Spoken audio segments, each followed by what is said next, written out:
ba ang wikang Pilipino sa takbo ng mga mass media? I think at this time, as we all know naman na Filipinos mostly dyan we are active sa social media and mostly sa mga content.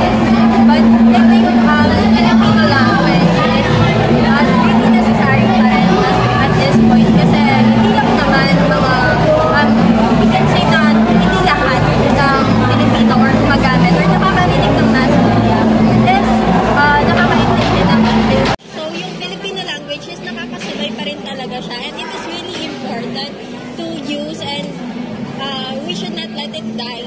Kasi nga,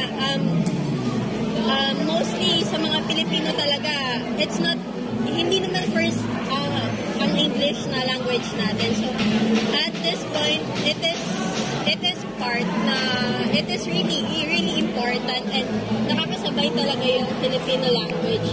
Ayun. Para sa akin, oo. Kasi nakikita natin sa panahon ngayon na yung mga tumatampok sa lugar natin sa Pilipinas ay naipapahayag din sa ibang bansa. So masasabi ko na nakakasabay pa rin ang wikang Filipino sa takbo ng mass media ngayon. Kasi nakikilala na rin ang Pilipino sa iba't ibang wika nito o sa mga kahit ano pang napag-uusapan o sikat na topic o nangyayari dito sa lugar natin. So yun ang aking sagot. Patuloy pa rin ba kaya ang pag-unlad ng ating wika sa panahong mas pinapahalagan natin ang wika ng mga dayuhan? Yes, for me, nag-uunlad pa rin yung wikang Filipino kasi, di ba, since kapag may mga umuuwi galing ibang bansa, sila yung nag-a-adjust, like parang magkaintindihan sila. Di ba, tayong mga Pilipino, kunwari pumunta tayo sa ibang bansa. So, kailangan nating aralin yung language nila para makipag-communicate sa kanila. So, parang yung ano lang doon is parang babaliktaran lang. So, kapag yung mga galing sa ibang bansa or mga dayuhan na pupunta dito sa Pilipinas, like, aanuhin pa rin nila yung language ng Filipino language. Kasi, yun yung respect nila sa culture natin, which is Filipino language. Kasi, yun yung pinapakita nila na kahit anong saan galing sila na country, pinapakita pa rin nila na may ano pa rin sila sa wikang Filipino, which is nagagamit pa rin nila. Tayo ay naririto upang tukuyin ang mga pananaw ng mga mamamayan sa wika.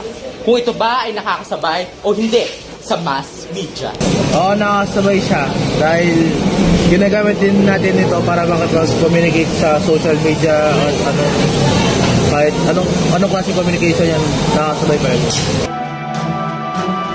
Sa panahon ngayon, marami na ang nagbabago.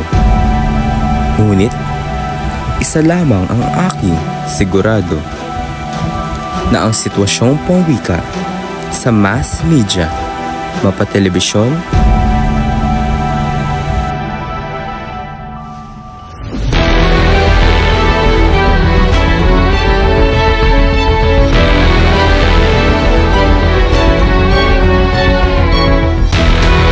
radyo,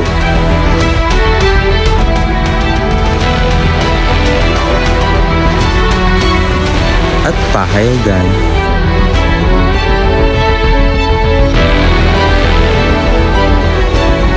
Ay patuloy na umuunlad at nakakasabay sa mass media ng mga Pilipino. Kami ang ikalawang pangkat mula sa Hebrews. Nagbabalita!